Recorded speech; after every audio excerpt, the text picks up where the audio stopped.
Pak Ali merupakan karyawan BUMN, setiap bulan mendapatkan gaji 8 juta rupiah.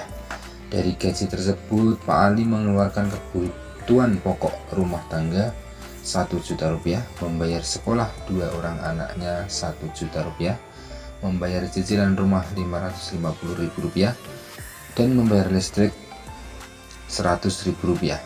Jika harta ini dapat dianalogikan pada zakat pertanian, berdasarkan nisab sebesar 653 kg gabah kering giling atau setara dengan 522 kg beras, dengan waktu pengeluaran zakat haulnya setiap kali menerima penghasilan gaji. Sementara harga beras per kilogramnya Rp8.500. Pertanyaannya, berapakah Pak Ali harus membayar zakatnya? A. Rp1.464.000, B. Rp2.400.000, C. Rp133.750, D. Belum wajib zakat. Ya, baik, langsung saja kita coba bahas untuk nomor 1 ini. Berapa zakat yang harus dikeluarkan oleh Pak Ali jika penghasilannya gajinya 8 juta dan hartanya ini dianalogikan zakat pertanian dengan nisab 653 kg gabah kering giling atau setara dengan 522 kg beras. Untuk menentukan nisabnya dalam hal ini adalah Rp8.500. Ini harga berasnya dikalikan 522 kg beras, ya, ini yang setara dengan 522 kg beras, itu sama dengan 4.437.000. Itu artinya Pak Ali ini membayar zakat profesi karena penghasilan dia adalah 8 juta, ya, dikurangi 2.650.000. Nah, 2.650.000 ini adalah dikurangi dari pengeluarannya, ya, selama sebulan ini. Itu sebesar 5.350.000. Itu penghasilan atau penghasilan bersihnya setelah dikurangi kebutuhan pokoknya. Nah, maka 5.350.000 ini itu masih di atas nisab, yaitu 4.437.000, ya tadi, ya, ini, ya. Nah, maka Pak Ali ini membayar zakat provisinya adalah berapa? Nah, 2,5% dikalikan 5.350.000, karena 5.350.000 ini berasal dari hasilnya bersih, ya, 8 juta dikurangi biaya keperluan pokoknya, sehingga 2,5% ini dikali 5.350.000 ini sama dengan Rp133.750. Jadi zakat yang harus dibayarkan Pak Ali ini adalah Rp133.750.000, ya. Jadi nomor 1 jawabannya adalah C. Kita lanjut nomor 2. Di bawah ini termasuk zakat konsumtif kreatif.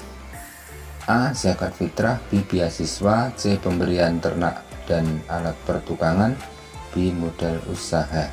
Nah, zakat konsumtif kreatif yang termasuk zakat konsumtif, berarti konsumtif itu yang zakat untuk digunakan langsung habis karena konsumtif, ya, berarti itu zakat fitrah, beasiswa, pemberian ternak dan alat pertukangan atau modal usaha. Kalau zakat konsumtif kreatif itu yang benar adalah yang beasiswa. Nah, beasiswa ini kan bisa digunakan untuk membayar uang sekolah atau uang biaya pendidikan. Nah, ini termasuk zakat konsumtif kreatif. Jadi nomor 2 jawabannya adalah B. Beasiswa. Nomor 3. Siapakah pihak yang paling berperan dalam zakat produktif? A. Kreativitas mustakik untuk menjalankan zakat sebagai modal yang terus dikembangkan. B. Muzaki selaku yang memberi modal. C. Masyarakat lingkungan mustakik. D. Jawaban A, B, dan C benar. Nah, di sini zakat produktif ya. Siapakah pihak yang berperan dalam zakat produktif ya? Yang berperan tentunya ini ya tergantung kreativitas dari mustakik itu sendiri untuk menjadikan zakat itu sebagai modal yang terus dikembangkan. Maka jika zakat ini bisa dikembangkan sebagai modal usaha, maka ini bisa dikatakan dengan zakat produktif karena bisa berkembang dan menghasilkan. Maka nomor 3 jawabannya adalah A. Kreativitas mustakik untuk menjadikan zakat sebagai modal yang terus dikembangkan. Nomor 4. Menurut Abdurrahman Hasan, Imam Abu Zahra, dan Abdul Wahab Kholaf bahwa berkenaan nisab zakat profesi itu adalah A. Seharga emas 93,6 gram. B. Dikiaskan dengan zakat pertanian yang pengairannya menggunakan mesin yaitu sebesar 5%. C. Sekurang-kurangnya 5 wasak atau 300 sak atau sekitar 930 liter atau 653 kg. Dan D. Jawaban A, B, dan C benar. Nah, ini berkenaan dengan nisab zakat profesi berdasarkan pandangan ketiga ulama, yaitu Abdurrahman Hasan, Imam Abu Zahra, dan Abdul Wahab Kholaf. Nah, ini yang sesuai dengan nisab zakat profesi itu adalah yang D.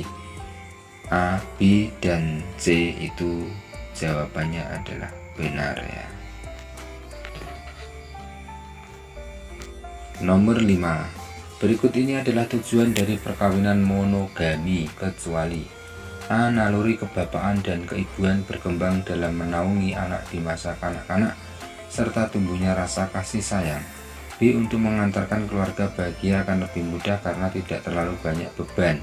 C. Untuk memberikan landasan dan modal utama dalam pembinaan kehidupan rumah tangga yang harmonis serta yang bahagia. D. Akan lebih mudah untuk menetralisir dan meredam sifat cemburu, iri hati, dan perasaan mengeluh dalam kehidupan istri sehari-hari. Ini tujuan perkawinan monogami ya, tapi kecuali apa ya, kecuali tentu yang A ini. Karena apa? Nah, naluri kebapaan dan keibuan berkembang dalam menaungi anak di masa kanak-kanak serta tumbuhnya rasa kasih sayang. Jadi tujuan perkawinan monogami itu kan untuk menghantarkan keluarga bahagia, untuk memberikan landasan modal utama dalam pembinaan kehidupan rumah tangga yang harmonis, dan akan lebih mudah untuk menetralisir dan meredam sifat cemburu dan lain-lain ini pada kehidupan istri sehari-hari. Ini adalah tujuan perkawinan monogami, tapi yang kecuali adalah yang A. Nomor 6. Memberikan landasan dan modal utama dalam pembinaan kehidupan rumah tangga yang harmonis, sejahtera, dan bahagia. Ini pernyataan ini dikaitkan dengan pernikahan lebih tepat diposisikan sebagai apa? A. Tujuan, B. Hikmah, C. Faidah, D. Fungsi. Kalau memberikan landasan dan modal utama dalam pembinaan kehidupan rumah tangga yang harmonis, sejahtera, dan bahagia, nah, itu kan termasuk tujuan dari pernikahan itu sendiri. Agar apa? Tujuannya agar kehidupan rumah tangganya itu menjadi harmonis, sejahtera, dan bahagia. Ini perlu dengan landasan dan modal utama. Maka jawabannya nomor 6 adalah A. Tujuan. Nomor 7. Salah satu hikmah dari sebuah pernikahan adalah membagi-bagi pekerjaan dan membatasi tanggung jawab pekerjaan kepada suami dan istri. Hal ini menurut ulama A. Yusuf Al-Qaradawi, B. Sayyid Sabiq, di Al-Ghazali, di Mahmud Saltut. Nah, ini kira-kira menurut ulama siapa jika salah satu hikmah dari pernikahan itu untuk membagi-bagi pekerjaan dan membatasi tanggung jawab pekerjaan kepada suami dan istri? Ini menurut siapa? Ulama siapa? Ya, tentunya dari keempat ini yang sesuai adalah menurut ulama Sayyid Sabiq. Jadi nomor 7 jawabannya B. Nomor 8, menurut Yusuf Qaradawi, kondisi darurat yang dengannya seorang laki-laki dibolehkan berpoligami adalah sebagai berikut kecuali A. Ditemukan seorang suami yang menginginkan keturunan akan tetapi ternyata istrinya tidak dapat melahirkan anak disebabkan karena mandul atau penyakit. B. Di antara suami ada yang memiliki oversex akan tetapi istrinya memiliki kelemahan seks, memiliki penyakit atau masa haidnya terlalu panjang, sedangkan suaminya tidak sabar menghadapi kelemahan istrinya tersebut. C. Jumlah wanita lebih banyak dibanding jumlah laki-laki, khususnya setelah terjadi peperangan. D. Adanya seorang laki-laki kaya dan mampu membiayai semua kebutuhan dalam berpoligami. Nah, di sini Yusuf Qaradawi ini jika ada kondisi darurat seorang lelaki itu dibolehkan berpoligami, itu seperti apa? Tapi di sini kecuali, ya, tentunya kalau dalam kondisi darurat itu yang tidak diperbolehkan ya adanya seorang laki-laki kaya dan mampu membiayai semua kebutuhan dalam berpoligami. Ini bukan merupakan kondisi yang darurat. Nah, kalau yang termasuk kondisi darurat itu yang A, B, dan C ini. Jadi nomor 8 jawabannya adalah D karena kecuali. Nomor 9, alasan-alasan diperbolehkannya nikah mut'ah di zaman Nabi kecuali titik-titik. A. Memberikan keringanan hukum rukhsah untuk memberikan jalan keluar dari problematika yang dihadapi oleh dua kelompok orang yang imannya kuat dan imannya lemah. B. Sebagai langkah perjalanan hukum Islam menuju tetapannya kehidupan rumah tangga yang sempurna untuk mewujudkan tujuan pernikahan. C. Nikah mut'ah termasuk pelonggaran hukum Islam karena adanya nilai positif di dalamnya. D. Umat ketika itu berada pada masa transisi dari dunia jahiliyah ke dunia Islam. Nah, di sini diperbolehkannya nikah mut'ah di zaman Nabi, tetapi kecuali yang apa? Kecuali yang C ini, nikah mut'ah itu termasuk kelonggaran hukum Islam karena adanya nilai positif. Nah, ini bukan termasuk diperbolehkannya nikah mut'ah pada zaman Nabi itu. Alasan-alasan yang diperbolehkannya itu ketika itu ya karena keringanan hukum rukhsah sebagai perjalanan hukum Islam menuju ditetapkannya rumah tangga yang sempurna. Umat itu berada pada posisi transisi ya, perpindahan dari dunia jahiliyah ke dunia Islam, maka diperbolehkan ketika itu nikah mut'ah. Tapi kalau ini yang kecuali itu adalah yang C ini karena nikah mut'ah termasuk pelonggaran. Nah, bukan pelonggaran ya, bukan pelonggaran karena adanya nilai positif, jadi bukan ini ya. Berarti nomor 9 ada jawabannya C. Nomor 10, nikah mut'ah merupakan nikah yang diperbolehkan pada zaman Nabi dengan banyak pertimbangan, namun setelah itu dilarang karena bertentangan dengan syariat. Hal itu dikarenakan adanya titik-titik. A. Takkid, B. Ta'ahul, C. Tauqif, atau D. Tawakuf. Nah, sini tentu kita harus tahu dulu pengertian dari takif, ta'ahul atau tauqif, dan juga tawakuf. Nah, kalau takif itu merupakan pembatasan waktu ya. Kalau ta'akul itu objek berpikir, kaitannya tentang objek berpikir. Kalau tauqifi itu berasal dari Allah Subhanahu wa ta'ala yang disusun langsung oleh Allah tanpa campur tangan makhluknya. Kalau tawakuf itu berhenti di tempat itu atau berdiri. Nah, maka kalau kaitannya nikah mut'ah ini yang diperbolehkan pada zaman Nabi dengan banyak pertimbangan, namun setelah itu dilarang karena bertentangan dengan syariat. Hal itu karena sebabnya adalah takkid itu nomor 10 itu berarti Jawaban nomor 10 adalah A. Takkid atau pembatasan waktu. Nomor 11. Naluri kebapaan dan keibuan berkembang dalam menaungi anak di masa kanak-kanak serta tumbuhnya rasa kasih sayang. Pernyataan di atas jika dikaitkan dengan pernikahan lebih tepat diposisikan sebagai A. Tujuan, B. Hikmah, C. Faidah, D. Fungsi. Nah, ini naluri kebapaan dan keibuan itu akan berkembang ketika menaungi di masa kanak-kanak anak-anaknya serta tumbuh rasa kasih sayang. Nah, ini berarti termasuk apa? Termasuk hikmah. Hikmah dari pernikahan itu sendiri yang lebih tepat. Maka nomor 11 jawabannya B. Hikmah. Nomor 12. Lembaga keuangan yang fungsi utamanya untuk menghimpun dana yang kemudian disalurkan kepada orang atau lembaga yang membutuhkannya guna investasi, penanaman modal, dan usaha-usaha yang produktif dengan sistem bunga adalah A. Bank konvensional, B. Bank non-Islam, C. Bank muamalat, D. Jawaban A dan B benar. Ini yang ditanyakan adalah lembaga keuangan yang berfungsi utamanya menghimpun dana. Ya, jadi dana dihimpun kemudian disalurkan kepada orang atau lembaga yang membutuhkan guna investasi atau penanaman modal. Nah, tapi dengan sistem bunga. Nah, ini termasuk apa? Termasuk bank konvensional dan bank non-Islam. Berarti jawabannya nomor 12 adalah D.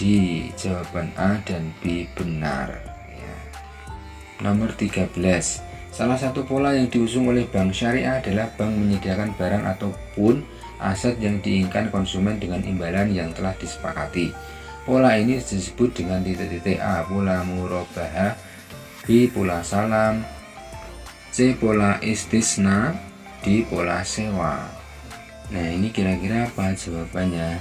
Nomor 13 pola murabahah, pola salam, pola istisna atau pola sewa. Nah, kalau salah satu pola yang diusung bank syariah ini adalah menyediakan barang ataupun aset dengan yang diinginkan konsumen dengan imbalan yang telah disepakati. Nah, ada kata disepakati di sini. Ya, berarti ini termasuk murabahah. Ya, apa murabahah itu? Murabahah itu berarti akad jual beli yang melibatkan bank dengan nasabah yang disepakati kedua belah pihak. Nah, ini ada kata disepakati kedua belah pihak, ini berarti termasuk pola murabahah. Jawabannya nomor 13 adalah A. Nomor 14.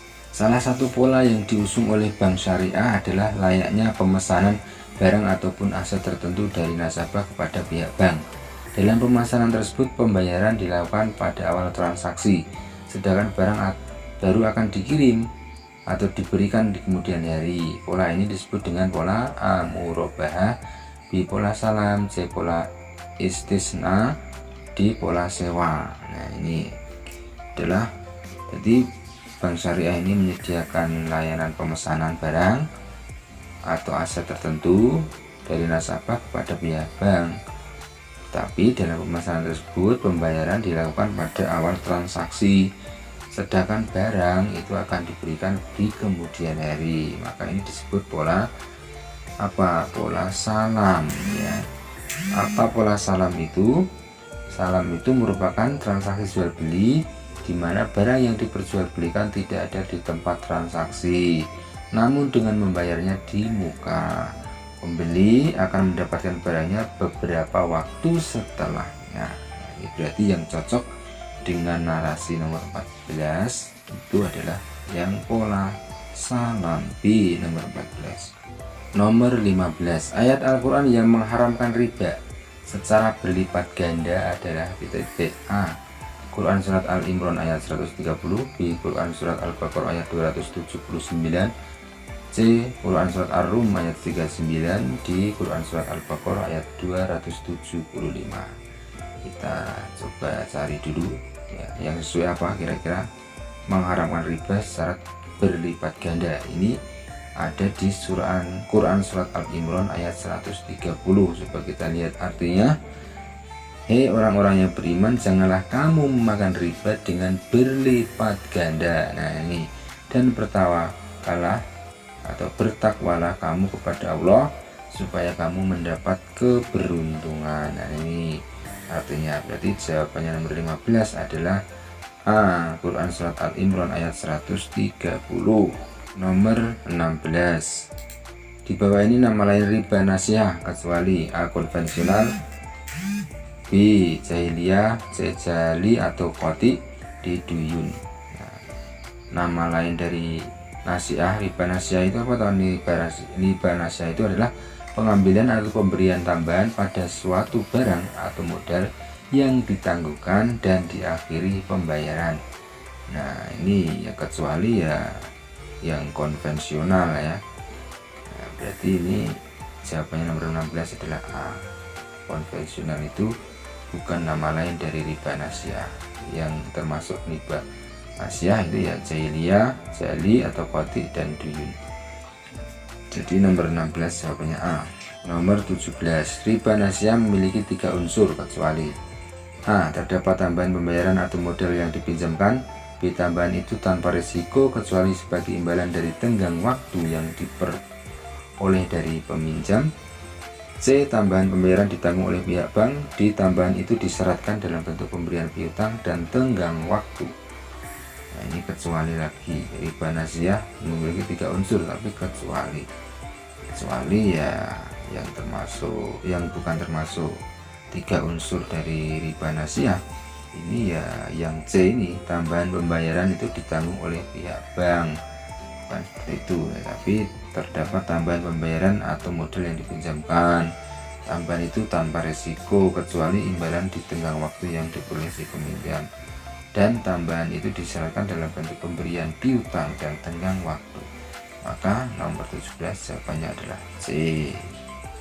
Nomor 18, berikut ini adalah cara-cara yang ditempuh oleh Bank Islam dalam upaya pengganti sistem bunga kecuali A. Wadiyah, B. Muqabaroh, C. Mudorobah, D. Murobah.